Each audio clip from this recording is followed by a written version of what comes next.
하얀 꽃들이 빈틈이 없이 쫙 굉장히 아름답죠. 그런데 이 아름다운 도라지에서 무시무시한 마약이 나온다. 이 면적의 크기는 축구장 약 10,000개. 10,000개? 예. 거의 다 마약에 중독되는 상황까지 오게 되는 거죠. 나이랑 상관없이 자기네가 먹는 게 마약인지 모르고 먹는 거예요? 자, 오늘 김지은 선생님을 통해서 북한의 실상에 대해서 새로운 이야기를 많이 들을 수 있을 것 같아서 기대하고 있습니다. 자, 오늘은 어떤 주제로 이야기를 나눠볼지 궁금하시죠? 오늘의 북마스터 만나보겠습니다. 자, 이관영 박사님입니다. 어서 오십시오. 네, 안녕하세요. 네, 안녕하세요. 네, 저는 북한의 반인도적 범죄 문제를 다루고 있는 시민사회단체 NK워치에서 근무하고 있는 이관형이라고 합니다. 오늘 여러분들과 함께 북한 마약의 실태에 대해서 알아보는 시간을 갖도록 하겠습니다.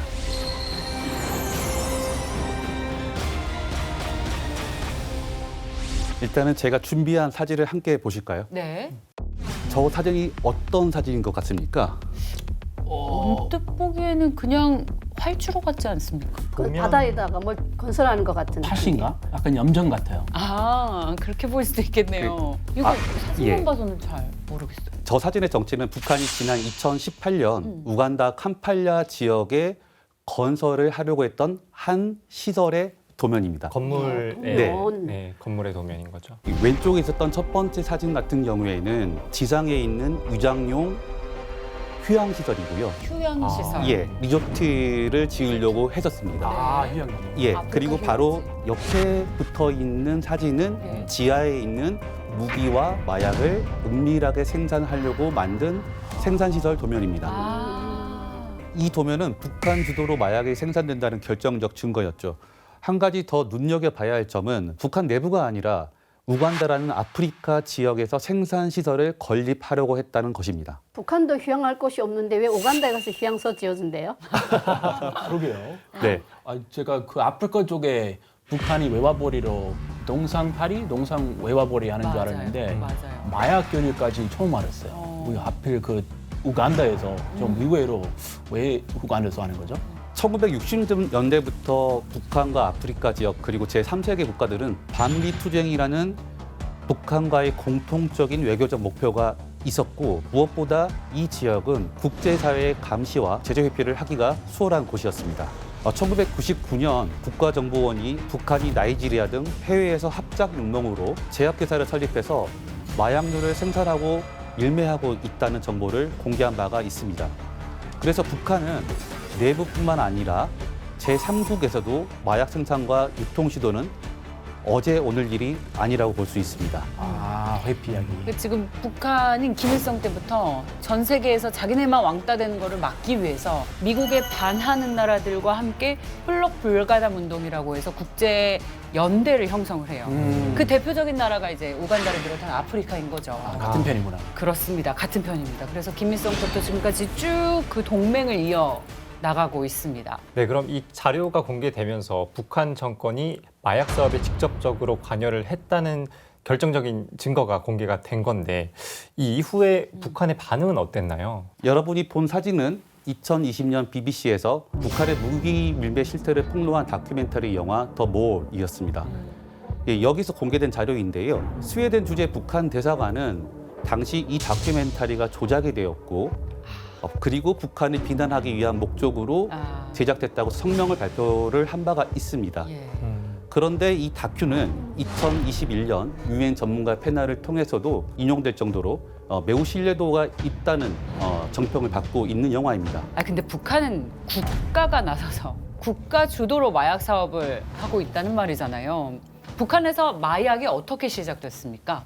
네, 북한은 마약을 다목적 도구로 사용을 하고 있습니다. 정치적, 경제적, 그리고 군사적 목적으로 사용을 하고 있는데요. 그 시작은 1945년 8월 광복 직후로 거슬러 올라갑니다.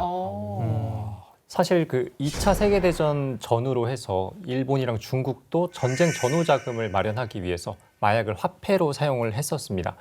북한도 이런 이유로 마약 사업에 손을 댔다고 보면 될까요? 네, 북한이 마약을 통해서 달성하고자 했던 목표는 단순히 돈벌이만이 아닙니다. 시기별로 각각 구분을 해보면 각 시기별로 뚜렷한 목표들이 존재했습니다. 먼저 1945년 8월 광복 직후부터 1960년대까지는 대남 공작과 군사적 목적을 위해서 마약을 이용을 했습니다. 광복 직후에는 여러분도 잘 아시다시피 북한의 최대의 목표는 38선 이남의 사회주의 체제로의 통일이었습니다. 그래서 북한은 한국 사회에 마약을 유포를 시키고 여기에서부터 마약 판매를 통해서 판 자금을 혁명 자금으로 썼던 거죠. 그리고 또 한 가지는 6.25 전쟁에 참여하고 있는 국군과 유엔군에게 마약을 유포해서 전력을 약화하고자 도모했습니다. 전력이 약화되나요? 전력이 더 세지는 거 아닙니까? 북한이 1945년도 이후에 주로 유포를 했었던 마약 종류는 아편 알카로이드계 마약입니다. 생아편과 모르핀 그리고 헤로인인 거죠. 그리고 이 마약류들 같은 경우에는 양리적으로 중추신경 안정제 역할을 하게 됩니다. 그러니까 앞에 나가서 싸워야 할 군인들이 바로 나른해지는 거구나. 좀 게을러지는 거. 그리고 곧바로 중독 현상을 일으키게 되는 거죠. 전 세계 전쟁사에서 나오듯이 주로 1차 세계대전 이후에는 부상 치료를 위한 모르핀 자체가 나중에는 중독이 돼서 결국은 그 군인 자체 한 명을 망가뜨리는 역할을 했던 거죠. 북한도 바로 이거를 노렸습니다. 그리고 1970년대부터 80년대의 목표도 존재합니다. 바로 이때 마약은 김정일 후계 체제 강화를 위한 도구로 사용이 되었습니다. 오, 드디어. 김정일은 아시다시피 74년 2월 당 중앙위원회 5기 8차 전원회의에서 공식 후계자로의 길을 걷게 됩니다. 예. 그래서 대내적으로는 수령 국제 강화를 위해서 각종 시설을 건립을 하고 그리고 김정일의 후계 체제 강화를 위한 각종 파치품들과 당 간부들에게 지급을 하기 위한 선물 공세들을 위해서 여기에서 마약을 팔아서 대금을 확보하려고 했던 것입니다. 그리고 90년대에서 2000년대는 보다 이 마약이 문제가 훨씬 더 심각해지는데요. 마약을 대량으로 생산을 하고 유통을 해서 거액의 외화를 벌고자 했습니다. 북한의 마약과 생산 유통은 1970년대까지는 중개 무역 형태였습니다. 그러니까 제3자 혹은 제3국에서 마약을 사와서 다른 타인에게 파는 걸 해왔던 거죠. 그렇지만 1980년대 후반을 기점으로 북한 내에서 마약 생산과 유통 문제는 산업화 수준으로 올라가게 됩니다. 대량 생산 시설과 거대한 네트워크가 만들어지게 되는 거죠. 이렇게 많이 생산된 대량으로 생산된 마약을 북한 당국자들이 외교관들을 포함한 당국자들이 직접 현장에 나가서 판매를 하다 보니까 밀매 적발 사건들이 상당히 90년대에 많이 발생을 했습니다. 그래서 북한은 2000년대에 들어서 그 방법을 바꾸게 됩니다. 바로 그 방법이 국제범죄 조직들을 이용해서 대량으로 유통을 하게 되는 거죠. 그리고 가격을 다운을 시키는 대신 그 대신 유통 과정에서 오는 위험 부담은 낮추게 되는 거죠. 이렇게 국가 직접 범죄 조직 이용해서 마약 파는 국가 유일무이한가요? 북한만 그런가요? 북한의 특성이 좀 다릅니다. 예를 들어서 보통 마피아 국가로 불리는 나라들 같은 경우에는 마피아들이 정부에 있는 관료들을 부패를 시켜서 침투를 하는데 북한은 그럴 수가 없는 나라죠. 그렇죠.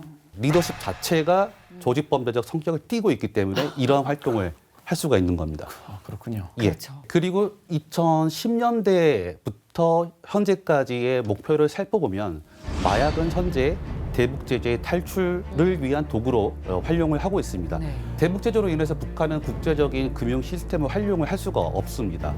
근데 이러한 상황 속에서 마약 자체는 바로 현금과 바꿀 수 있는 재화이기 때문에 결국 마약을 대북제재의 탈출구로 이용을 하게 된 거죠. 그래서 해외 기반을 둔 국제범죄 조직에게 마약을 대금으로 지불을 하고 그리고 이 조직으로부터 현금이나 석유와 같은 현물을 받는 삼각거래 형태를 활발하게 진행을 하고 있습니다. 무기만 생각했는데 미사일이나 핵 같은 거 생각했는데 그거 팔아서 외화벌이 그 제재 피할 수 있는 그런 방법 생각했는데 마약까지 마약. 그렇게 심각한 줄 몰랐어요. 그러네요. 그런데 박사님, 북한 당국이 주로 거래했던 마약은 어떤 종류였어요? 네, 이 마약류는 이제 여러 가지 카테고리에 따라서 구분을 할 수가 있는데요. 네. 먼저 원료를 중심으로 해서 크게 구분이 된다면 합성 마약과 천연 마약으로 나눌 수가 있을 것 같습니다. 천연 마약은 여러분들이 잘 알고 계시는 양귀비를 통해서 생산된 아편, 그리고 이거를 통해서 다시 정제된 헤로인 등이 있고요. 그리고 대마초, 북한에서는 역삼이라고 불리고 있죠. 예, 이 대마초 수출 역시 활발하게 진행을 했습니다. 그리고 또 하나 합성 마약류는 화학적으로 합성된 이른바 마약류인데요. 주로 암페타민 계열의 메스암페타민 그리고 엑스터시, 펜타곤 등이 있다고 할 수 있겠습니다. 북한은 초반에는 천연 마약을 주로 생산을 하다가 기술이 발달을 하면서 해외에서 원료를 수입해서 현재는 합성 마약 생산에 보다 중점을 두고 있는 것으로 보입니다. 북한은 고순도의 합성 마약류들을 여러 가지 형태로 만들 수가 있는 기술을 갖고 있는 것으로 보이는데요. 분말과 고체뿐만 아니라 액체 형태로도 만들 수 있는 기술을 보유하고 있는 것으로 추정하고 있습니다. 그때 그렇게 많은 마약에 많은 종류들이 있는데 나라가 관리하기가 굉장히 힘들 것 같은데요. 어떻게 다 관리하나요? 김정일은 1570년대에 들어서 장성택을 중앙당 조직지도부 외교 담당 과장으로 임명을 하게 됩니다. 그리고 이 장성택을 통해서 마약 유통에 김정일이 직접 개입을 하게 됩니다. 1980년대 후반부터는 이 마약의 산업화를 도모하고자 마약 범죄 실행 주체들을 김정일이 여러 기관들에게 권한을 배분을 했는데요. 그 대표적인 기관들이 중앙당 산하에 여러분들이 잘 알고 계시는 39호실, 그리고 제2경제위원회, 그리고 과거에는 보위사령부로 불렸죠. 현재는 군보위국이라고 불리고 있는 기관 등을 들 수가 있는데 바로 이 기관들이 생산 시설과 유통들을 직접 관리를 하고 있습니다. 북한 중앙당 내의 핵심 부서들. 네. 네, 수령의 금고지기 역할을 하는 부서에서 마약도 관리를 하고 있다. 네. 그러니까 국가적으로 얼마나 중요하게 생각했는지 알 수 있게 하는 대목이네요. 박사님, 북한이 이 마약을 다양한 목적으로 운영을 하기 위해서는 결국엔 대량 생산이 이루어져야지 가능할 것 같은데 어떤 방식으로 마약을 좀 대량 생산하고 있을까요? 그래요? 네. 우선 천연 마약 생산의 대표적인 예가 1980년대부터 본격화된 백도라지 사업입니다. 2008년 한 민간 단체에서 백도라지 사업의 실체가 최초로 공개된 바가 있습니다. 이 예쁜 꽃에서 그 무시무시한 마약 성분이 나온다는 얘기인 거죠? 아니 도라지 하면 되게 순한 건강 기능식품 생각이 나는데요. 그거 마약 치고는 너무 순하지 않아요? 그리고 우리 타령도 있잖아요. 도라지 타령. 네. 도라지 백도라지 심시산속의 백도라지. 순해요 이거. 저 이렇게 노래도 네, 맞습니다. 학교 때 노래도 배웠는데 그런데 이 아름다운 도라지에서 무시무시한 마약이 나온다고요? 네. 1996년 10월 국가정보원의 전신이죠. 국가안전기획부는 국회 국정감사에서 1989년 8월 김일성과 김정일이 지시를 해서 양귀비를 백도라지라는 위장 명칭으로 사용하면서 재배 면적을 확대시켰다고 보고를 한 바가 있습니다. 위장한 거. 네. 백도라지는 명칭을 사용하게 된 이유는 간단합니다. 일반 주민들이 알 수 없게끔 하기 위한 일종의 보안 조치였습니다. 그러니까 뭐 알 수가 없어요. 네. 1980년대까지만 해도 일반 사람들은 백도라지가 양귀비인지 잘 몰랐을 겁니다. 그런데 1990년대 들어서 양귀비 재배 면적이 북한 전역에 확대되면서 백도라지는 위장 명칭이 아니라 일반 명사화가 되어버렸습니다. 그래서 일반 주민들은 백도라지가 곧 양귀비인 것을 알게 된 거죠. 저도 대학 때 이렇게 지금 이 양귀비 지금 채취하는데 대학생들을 주로 동원을 했습니다. 의대생이라서 동원되신 거예요? 당연하죠. 아니면 모든 대학생들이 다 동원돼요? 의과대학 학생만 동원이 됩니다. 전국의 의과대학 학생들이 동시에 같은 시기에 같은 지역에서 그때 저희가 그렇게 갈 때는 인삼 농사 지으러 간다고 그랬어요. 처음에는. 정말을? 네. 그래서 처음에는 그런가 보다 하고 갔는데 전국의 의과대학 학생들이 다 왔다면 얼마나 면적이 넓을까요? 넓겠죠. 하얀 꽃들이 빈틈이 없이 쫙 펴 있어요. 굉장히 아름답죠. 양귀비라는 것을 처음 봤고 그때 이게 우리가 책에서 보던 양귀비구나. 그때는 양귀비라고 안 하고 북한에서는 앵속하고 얘기합니다. 네, 앵속이라고 얘기하거든요. 거기서 의과대학 학생들 다 동원해서 양귀비 그 아편을 채취를 하는 거죠. 그래 그때 눈치챘었어요. 이거 약간 마약으로 쓸 수도 있겠구나. 당연히 마약이죠. 당연히. 그렇지만 우리가 생각했던 마약이라고 생각하는 거는 당연히 우리는 치료제로 쓸 거야. 이렇게 생각을 했지. 지금 우리 이 박사님께서 말씀하신 것처럼 해방 후부터 이걸 팔아서 여기서 돈을 마련해가지고 다른 목적으로 쓰겠다는 생각은 사실은 전혀 하지 않았고 매우 성심성의껏 거기에 동원이 됐었어요. 그때. 김 부자의 지시로 재배 면적을 확대했다라고 하셨습니다. 북한의 백도라지 재배 농장 규모는 그렇다면 얼마나 큰 건가요? 네, 1999년도에 발간된 미국 국무부가 발간한 국제마약 통제 전략 보고서에는 북한의 양귀비 재배 면적을 7,000 헥타르로 추정을 하고 있습니다. 이 면적의 크기는 축구장 약 10,000개, 만 개? 예, 크기에 해당이 됩니다. 어떻게 마약으로 어떻게 변경이 돼요? 그 과정 궁금해요. 그 과정은 제가 아는데요. 양배를 채취했으니까. 선생님. 네, 아편 채취는 반드시 2명이 한 조예요. 왜요? 한 사람은 칼로 이렇게 자리를 자르고. 내고 그럼 하얀 그 진액이 똑똑똑똑 여기 뽀로록 나와 있고 뒤에 사람이 손가락을 이렇게 해가지고 통에다가 이렇게 그 한 통을 채우는데 굉장히 시간이 오래 걸립니다. 하루 종일 땡볕 때문에 밭을 보게 되면 그늘진 데 없잖아요. 고생하시네요. 고생 엄청 많이 했죠. 예, 그래도 우리는 의료인이니까 이걸 가지고 약을 만들어서 통증을 겪고 있는 사람들한테 도움을 줘야 된다 이런 생각으로 사실은 야, 했어요. 그 사명감을 이용했네요. 국가가. 그렇죠. 그 액체 바로 마약으로 바로 변경이 되는 거예요? 선생님께도 말씀하셨다시피 아편 진액을 모아서 건조를 시켜서 이 생진을 덩어리로 만들어서 노동당 관계 기관으로 보내는 거죠. 혹은 나남제약 공장 같은 공장에 보내서 정제를 하는 겁니다. 정제가 중요하군요. 네. 네. 그래서 아편에서는 정제를 하면 모르핀, 모르핀에서 다시 정제를 하면 헤로인이 되는 거죠. 네. 그래서 헤로인 가격이 가장 암 시장에서 비쌉니다. 여러 단계 거치니까. 네. 마치 그리고 석유랑 똑같네요. 네. 그리고 바로 중독이 되고요. 박사님, 그런데 제약 공장도 마약 사업에 동원이 됐다는 얘기를 들었는데요. 사실인가요? 네, 사실입니다. 제약 공장과 화학 시설들을 이용해서 마약 생산을 하고 있습니다. 대표적인 생산 시설로는 나남제약 공장, 만년제약 공장, 그리고 국가가옥원 한문분원, 그 흥남제약 공장, 이 북한 내부에서 잘 알려진 제약 및 화학 시설들입니다. 그리고 인민군 산하의 정성제약 공장, 그리고 보위부 사령부 산하의 5.18소, 작전부 산하의 연락소들에서도 마약 생산 시설들이 있다는 정보들이 공개된 바가 있습니다. 우리를 따지면 유명한 제약회사가 마약 사업에 동원이 되는 거랑 똑같은 거잖아요. 알만한 버젓이? 곳에서는 다 한다는 거죠. 예, 그러니까요. 예. 마약류들을 생산하고 있는 각 시설들에는 천연 마약과 합성 마약, 최소 2가지 타입 이상의 마약류들을 생산하고 있는 것으로 보입니다. 국가 주도로 마약을 그렇게 생산했다면 엄청난 양을 만들었을 것 같아요. 그 많은 마약의 양이 어디로 퍼져나갔어요? 북한의 마약 유통에 관련된 사진 하나를 보여드리겠습니다. 이 사진 속의 주머니의 정체는 뭘까요? 제가 본 영화랑 비슷한 저거 건데. 쌀포대기 같아요? 뭐 책 같은 거 있을 것 같고. 아우, 역시 정체는 뭡니까? 네, 이 정체는 공급 정부와 제외 공간이 문서를 주고받기 위한 도구인 바로 외교 횡단입니다. 외교 행동. 예. 외교 횡단은 세관 검사를 거치지도 않고요. 그렇죠. 그리고 제 공간 주재국 정부나 그리고 제3자가 열어볼 수도 없기 때문에 불법적인 목적으로 활용이 되기도 합니다. 이걸 주도한 인물이 바로 장성택입니다. 외교혁명을 이용해서 많은 실적을 올려야 한다고 강조를 했었죠. 그래서 이 외교혁명을 통해서 장성택은 충성의 외화벌이에 박차를 가하게 됩니다. 결국 북한은 1970년대부터 면책특권과 외교혁명을 이용을 해서 마약으로 충성의 외화벌이를 시도를 하다가 북한의 국가주도형 마약 거래 문제가 주목받기 시작했고 국제사회의 논란의 중심에 서게 됩니다. 외교관은 면책특권이 있잖아요.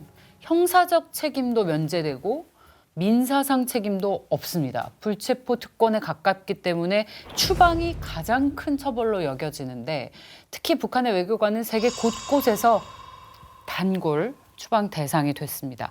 어떤 사건들이 있었죠? 대표적인 사건이 북유럽 5개국 사건이라고 저는 칭하고 있는데요. 덴마크는 1976년 10월 마약, 술, 담배 밀수 혐의로 북한 공관원 전원을 추방을 한 바가 있습니다. 아이고. 지금 보시는 사진이 덴마크에서 압수된 마약 사진입니다. 저기 다 마약이에요? 네, 그 당시에 덴마크 주재 북한 공관원 중에 한 명인데요. 예. 북한 대사관에 진입을 하려고 했는데 북한 대사관 안에서 문을 안 열어줬어요. 그런데 당시에 저기에서 언론사 기자들은 사진을 열심히 찍고 있고 빨리 자기 본인은 들어가야 되는데 못 들어가고 있는 상황인 거죠. 그래서 사진 찍지 말라고 하는 모습입니다. 이 외에도 멕시코 정부도 1998년 북한 공관원 2명이 멕시코에서 코카인 35kg을 밀반출하려다가 적발된 사건들 때문에 멕시코 주재 북한 대사를 추방한 바가 있고요. 그리고 2000년대에는 이집트, 불가리아, 튀르키예, 중국 등에서도 북한 외교관들과 주재원들이 마약 거래 문제 때문에 추방을 당한 사건들이 있었습니다. 이 북한이 사실 국제사회 골칫거리가 된 게 어제 오늘 일은 아니잖아요. 근데 또 이렇게 마약 사건이 터지고 나서 국제사회에서 다 같이 모두가 비판하고 비난했을 것 같은데 실제로 국제사회의 반응은 어땠나요? 네, 국제사회에서는 북한에 대한 연이은 경고가 이어졌고요. 그리고 북한은 이 무렵에 마약 사업에 대한 방향을 바꾸게 됩니다. 그리고 마약 사업을 바꾸게 된 결정적 계기를 한 사건이 있습니다. 바로 봉수호 사건입니다. 이 사건은 2003년도 4월 달에 북한 선박 봉수호가 호주의 헤로인 125kg을 몰래 들이다가 호주 군경 합동 단속에 적발이 되었습니다. 당시 돈 시가로 1억 1천만 달러에 추산되는 엄청난 양의 마약 밀수로 국제사회에 큰 충격을 준 사건이었습니다. 당시 호주 대법원은 마약이 배에 실린 걸 북한 선원들은 몰랐고 북한 당국의 직접적인 개입 여부에 대한 증거가 충분하지 않았다고 판결했습니다만 이 사건은 국제적으로 보도됐고 북한은 마약 국가로 낙인 찍히게 됩니다. 네.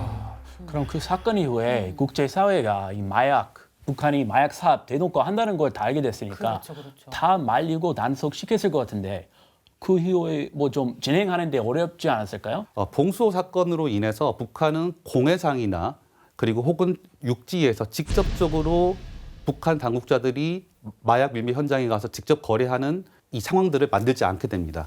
그래서 국제범죄 조직을 통해서 간접적으로 대량 유통을 하거나 혹은 한경북도나 양강도에 있는 일반 민간인 밀수꾼들을 활용을 해서 중국 등지로 판매를 하는 방법으로 바꾸게 됩니다.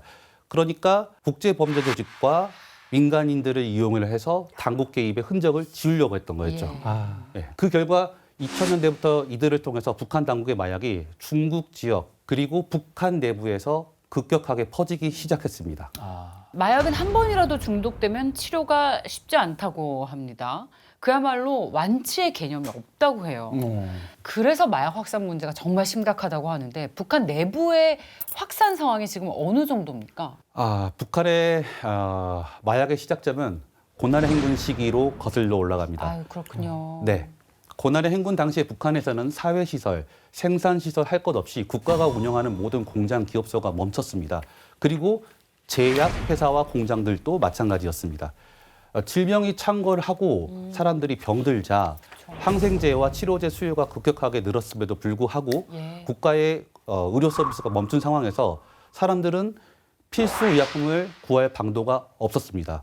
그래서 이 의료 공백 사이에서 바로 마약이 침투를 하게 된 거죠. 좀 안쓰러워요. 이런 건. 그렇죠? 결국 북한 당국이 만든 마약과 그 제조 기술이 북한 주민들에게 들어가게 된 거죠.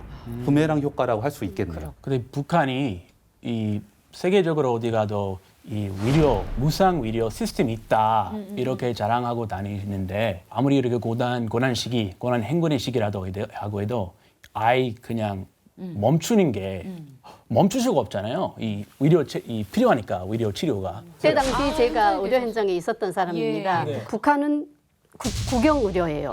국영 의료라는 것은 국가에서 병원을 관리하고 원료를 지급하고 뭐 다 이렇게 체계를 잡아가고 있다는 거죠. 근데 90년대 초반 중반부터 북한이 경제 사정이 어려워지다 보니까 국가에 돈이 없는 거예요.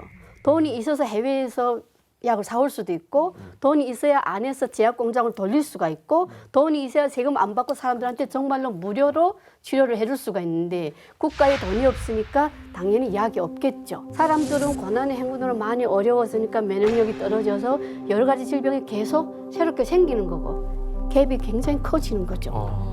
그러니까 병원에 약이 없으니까 해열제, 소염제, 일반 항생제 같은 것들 아스피린 하나도 4분의 1씩 나눠서 사용할 수밖에 없고 이런 상황이까지 오게 되니까 사실은 무상치료도 말뿐이었고 환자들도 처음에는 병원에 옵니다. 당연히.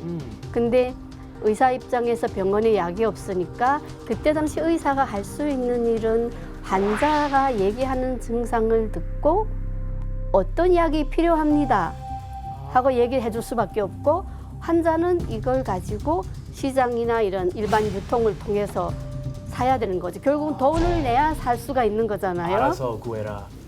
그러면 공식적으로 국가 의료는 무상 의료이지만 실제 환자는 돈을 내는 무상 의료로 갈 수밖에 없었던 이런 상황이었습니다. 그 의사로서 엄청난 회의감이 들었을 거예요. 굉장히 힘들었었어요. 그러면 북한 주민들이 아파서 병원을 간다고 해도 어떤 약을 먹어야 됩니다라는 정보만 얻잖아요. 네. 그러면 실제로 나가서 약을 구해야 되는 건데 도대체 어디서 약을 구하나요?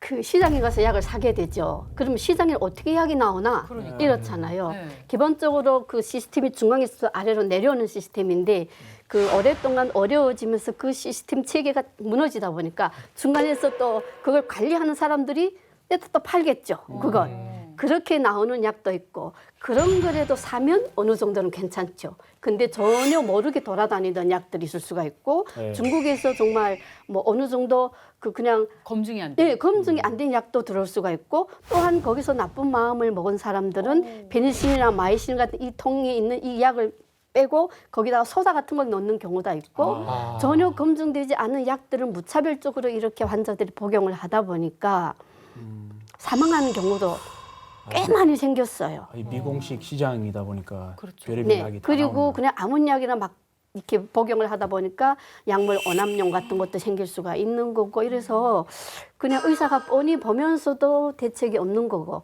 결국 의사나 환자나 같이 국가 체계에 대해서 신뢰를 못 가지게 되는 거예요. 네. 그런 상황에까지 가게 됐죠. 예. 이거는 뭐 미국 상황이랑 비교하기가 힘들겠지만 미국은 그 의료 비용이 너무 비싸기 때문에 그렇죠. 그냥 진통제 지어주는 게 처방해 주는 게 훨씬 싸고 이 이득적이니까 그냥 그거 지어놓고 그 환자 먹다가 중독되는 사례가 정말 많아요. 정말 다른 나라 비해 정말 많아요. 북한도 일단은 우리가 아편이라는 거는 진통 효과는 확실하게 있잖아요. 그리고 또는 약간 각성시키는 효과가 있으면 기분도 좋아지고 이런 게 있는데 사람들이 살아가는 게 일단 어렵고 아몬약이나 이렇게 먹으면서 어쩌다 이렇게 마약류 약들을 접하다 보면 먹었는데 우선 안 아파. 그러니까 먹고 하다 보니까 결국은 거의 다 마약에 중독되는 상황까지 오게 되는 거죠. 이렇게 북한 내부에서는 치료약 자체가 부족하다 보니까요. 북한 주민들이 마약을 죄의식 없이 사용하게 되는 상황이 발생을 하게 되는 거죠. 대체적으로는 이러한 종류의 마약을 사용을 합니다. 우리나라에서는 필로폰이라고 불리고 있지만 북한 내부에서는 아이스, 그리고 빙두, 혹은 지역명을 따서 함흥물, 그리고 평성물이라 불리는 메스암페타민과 그리고 여러분들 잘 알고 계시는 아편을 사용하고 있습니다. 이 두 가지 약을 동시에 사용을 한다면 보다 심각한 중독 상황에 직면하게 되는 거죠. 자, 2013년에 숙청된 김정은의 고모부 장성택의 처형 이유 중 하나가 바로 마약이었습니다. 외교 행랑으로 마약을 지시하던 인물이 마약 중독에 빠진 건데요. 이 상황을 어떻게 봐야 할지. 장성택 입장에서 마약 사용에 대한 유혹을 쉽게 뿌리칠 수가 없었을 것으로 추측이 됩니다. 그런데 2013년도 북한 당국이 지적한 문제는 당시에 장성택의 마약 사용 문제보다는 장성택이 보유하고 있었던 마약 산업의 이권을 김정은에게 제대로 넘기지 않았다는 이유로 그게 바로 처형 사유 중 하나로 보는 것이 보다 합리적일 것으로 보입니다. 뿐만 아니라 장성택의 배우자 그리고 김정일의 여동생인 김경희도 2006년 8월 장성택과 김경희 사이의 딸 장금송이 사망을 하자 김경희는 이때부터 마약 중독에 보다 심각해졌다고 하는 증언들도 존재합니다. 네. 이렇게 북한의 고위급 간부들조차 마약에 중독이 된 걸 보면은 북한 사회 마약 문제 우리가 생각하는 것보다 훨씬 더 심각한 것 같은데 북한 사회에 실제로 마약이 어느 정도 퍼져 있는 상황인가요? 제 주관적인 견해로는 심각크 이상으로 보입니다. 실은 어떠한 단어로 형용을 할 수가 없는 상태라고 보입니다. 북한 주민들 사이에서는 빙두 아이스로 불리는 메스암페타민을 전당, 전군, 전민이 모두가 한다는 언급이 나올 정도입니다. 나이랑 상관없이 어느 정도 퍼져 있을까요, 혹시? 맞아, 저도 그게 궁금해요. 나이가 정말 전민이라고 하면 네. 어린이도 포함이 되는 거예요? 예, 북한 당국 자체는 마약 청정국이라고 스스로 선전을 하고 있기 때문에 마약에 대한 정보들을 일반 주민들에게 전달을 하지가 않습니다. 자기네가 먹는 게 마약인지 모르고 먹는 거예요? 네. 그래서 예를 들면 선생님께서 잘 공감을 하실 거예요. 할머니가 손녀나 손자가 같이 돌보다가 아파요. 배탈이 나면은 이만큼의 조그마한 초량의 아편을 주거나 이 아편이 없는데 어느 누군가가 이 약 자체가 좋더라. 한번 써봐라. 그러면 괜찮아진다라는 말만 듣고 사용을 하게 된 거죠. 그런데 이 약을 접촉을 한 사람은 이게 마약인지 모르고 사용을 하다가 어느 순간 중독에 빠지는 겁니다. 연령, 계층, 직업, 계급, 지역도 상관없이 전방위적으로 사용하고 있는 게 확인이 된 바가 있습니다. 의료 시스템이 무너지다 보니까 아편 소비가 더 늘어나고 그것이 그야말로 전 국민이 아편에 중독이 되는 그런 현상으로 이어진 것 같아요. 그럼 그렇게 중독도 많이 되고 이 문제 확산됐으면 이 중독 치료가 필요할 텐데 그렇죠. 그런 시술은 없나요? 예, 북한 내에는 북한 마약 중독 치료나 예방에 대한 체계가 없는 것으로 알고 있습니다. 중독 상태인 경우에는 정신병 환자 입원 시설인 49호 병원에 입원을 시킨 후에 진정제 투약을 통해서 강제적인 혼수 치료에 돌입을 하게 됩니다. 혼수 치료. 네.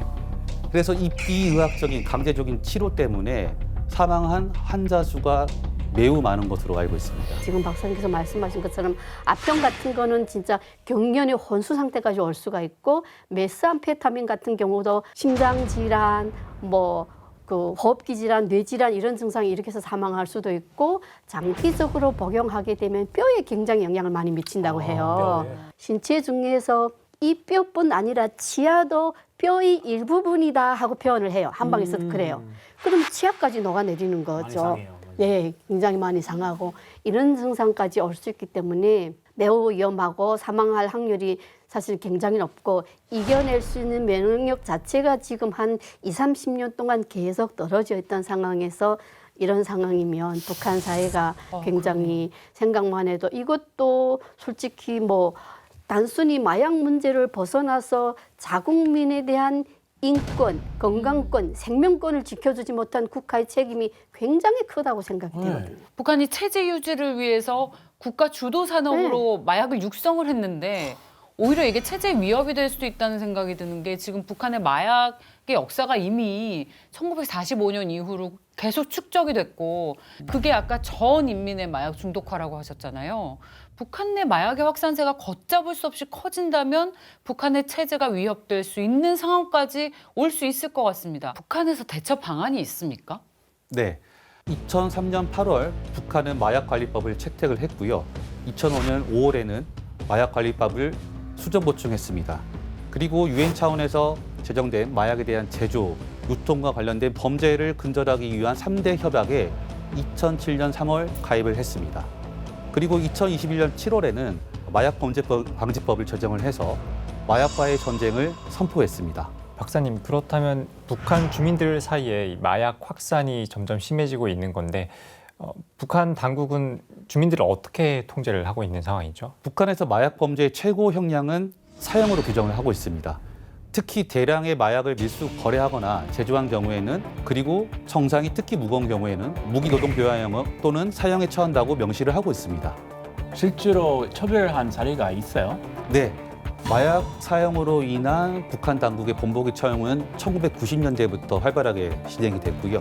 2009년 1월 8일 김정은이 후계자가 된 이후에도 마약 범죄자에 대한 처형은 지속적으로 이루어지고 있습니다.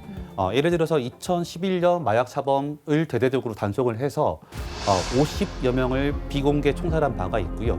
그리고 2015년 원산시에서는 16세에서 17세 청소년 6명이 한국 영상물을 시청하면서 아편을 사용했다는 이유로 사형을 선고받고 총살됐다는 증언도 존재합니다. 그러니까 북한도 문제의식을 느끼고 이 사형을 한 뒤에 북한의 체제 유지와 주민 통제를 위한 정치적인 목적의 수단으로 이용을 하고 있는 것인데 이 강력한 통제가 실제로 북한의 마약 확산세를 꺾는 데 도움이 되고 있습니까? 결론 먼저 말씀을 드리면 심각한 부패 사슬에 따른 악순환 때문에 북한 내부에서의 전면적인 통제는 어려울 것으로 보입니다. 왜냐하면 강력한 통제나 처벌보다 마약 범죄를 통해서 얻는 이익이 훨씬 더 크기 때문입니다. 그 결과 거물 민간 마약상들은 당간부 그리고 보위원, 보안원, 검사들에게 거액의 뇌물을 제공하고 있고요. 그리고 이들을 통제를 해야 될 북한 당국자들은 이들로부터 받은 뇌물을 통해서 부를 축적하고 있습니다.